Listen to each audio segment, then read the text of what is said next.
and it's as strong as I've ever seen it. I have some experience here in NATO, and I was impressed by how strong the bond is. My intent was to affirm the full U.S. commitment to NATO and to gain an updated appreciation of the situation facing our alliance. The burden-sharing message I delivered was expected, and it was very well received, and I depart confident that the alliance will be unified in meeting today's security challenges. I especially appreciate the leadership of Secretary General Stoltenberg and the clear alignment of our messages, as well as the messages delivered by so many of the unified alliance member nations and their ministers of defense. As I noted yesterday, NATO is the fundamental bedrock for keeping the peace and defending the freedoms we enjoy today. To quote Minister Le Drian of France, NATO is a peerless alliance. It is a manifestation of our principles and shared values, and the U.S. commitment to Article 5 and our mutual defense is rock solid. In our meetings, we discussed in detail the strategic situation facing the alliance. Many allies, including Minister von der Leyen of Germany, recognized 2014 as a watershed year that awakened allies to a new reality. My message to my fellow ministers was simple. NATO arose out of strategic necessity, and NATO must evolve in response to the new strategic reality. Our community of nations is under threat on multiple fronts as the arc of insecurity builds on NATO's periphery and beyond. We thoroughly discussed the increased threats facing our alliance, and unified by the threats to our democracies, I found strong alliance resolve to address these growing threats. Russia's aggressive actions have violated international law and are destabilizing. Terrorism emanating from the Middle East and North Africa is a direct and immediate threat to Europe and to us all. I am mindful of the tragic attacks on our European allies and what they have suffered in Paris, Nice, Berlin, Istanbul, and right here in Brussels, and the list, as you know, goes on. We recognize as well that the imposition of instability has taken on new forms that we must now address, for example, in the cyber domain. In response to these threats, NATO is reinforcing deterrence and defense and adapting to more directly address terrorist threats along our southern flank, from the Mediterranean to Turkey, and in the words of the Turkish MOD, a seamless defense from the Kola Peninsula all the way down to the Mideast and across the Mediterranean. We also met with one of NATO's closest partners, Georgia, and I expressed appreciation and respect for Georgia's contributions and sacrifices on NATO's battlefields in Afghanistan. The alliance faces not only these strategic realities, but also political realities. I depart here confident that we have an appreciation of the burden sharing that we must all sustain for deterrence, peace, and prosperity.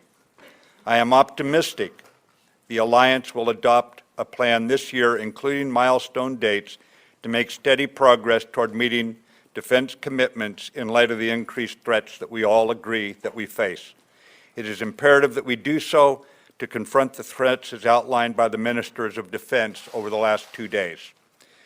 Those nations already committing 2% of GDP for defense and the commitments other allies have made to commit the 2% give me the confidence that nothing can shake our unity and our commitment to defend our way of life.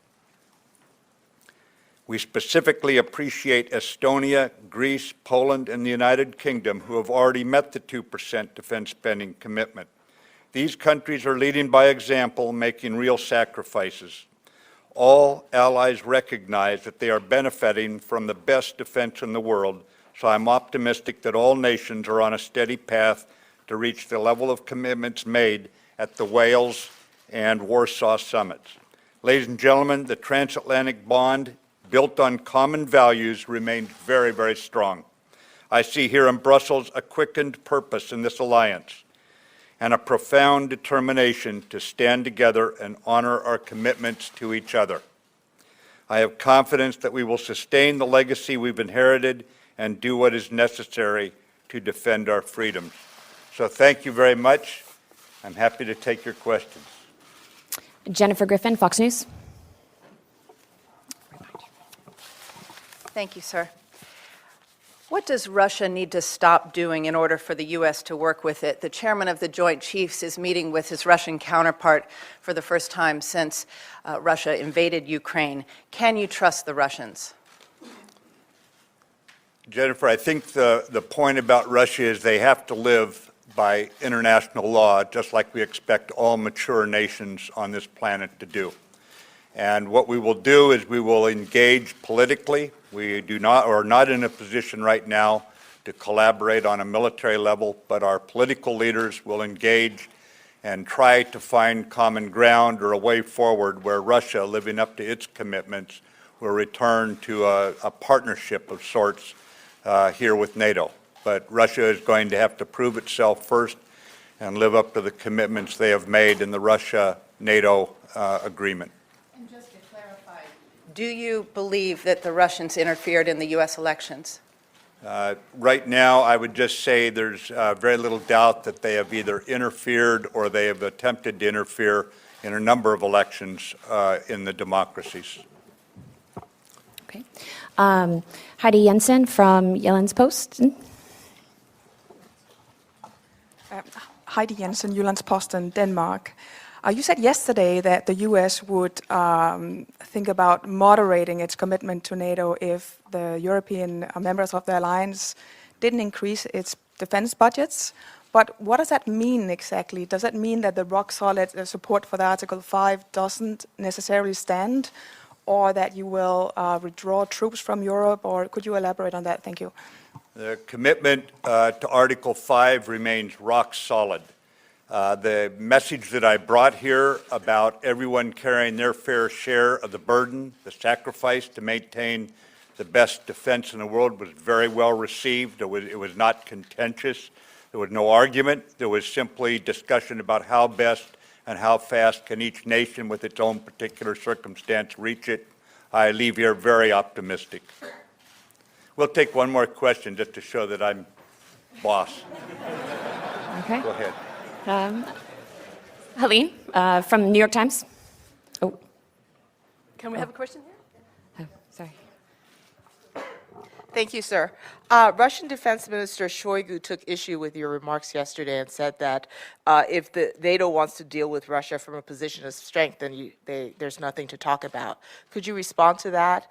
And separately, have you requested help from allies for the counter ISIL fight? And do you think that you need to send additional American troops to Syria? I have no need to respond to the Russian statement at all. NATO has always stood for military strength and protection of the democracies and the freedoms we intend to pass on to our children. But you asked two questions. You just can't keep you journalists down, can we?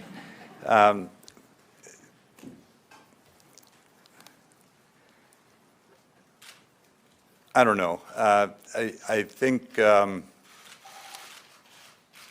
think you'd have to ask that question of some others in order to get a full answer. It's just not one that I'd be comfortable answering on my own at this point. Meaning that you're Okay. considering it, but you haven't decided? Right now, I first want to talk to the other allies, and we'll decide where we're going. I'm going to fly from here into the Middle East, and I'm not comfortable answering it yet. Once we know what we have for a mutual appreciation of the situation, then we'll go forward. But I'm not comfortable answering it yet. Again, I consider myself a couple of weeks into office. First, I need to get current, Helene. And once I get current, and once I get allies' assumptions, appreciations for the situation, we'll carve out where we want to go. And at that point, I can give you a much more studied answer. Right now, I'd be concerned with giving you a kind of a half-baked one. We got to take at least one more non-American now because we've got two Americans. We need to have. Yes, ma'am. The woman in the fourth row, please. Yes, this is from Danish television. Sir, could you please elaborate a little more about the word moderate? Yeah, no, I'd prefer not to, ma'am, because basically that is the headline I do not anticipate ever seeing. By putting it out there, by being very honest among friends, we say this is a burden that we all have to carry equally, and by being persuasive there, we will write our own headlines as a unified alliance that will stand up for each other, and I'm very confident that we will not have to have that. And sometimes you say the things you don't want to have happen so that you head them off. But thank you.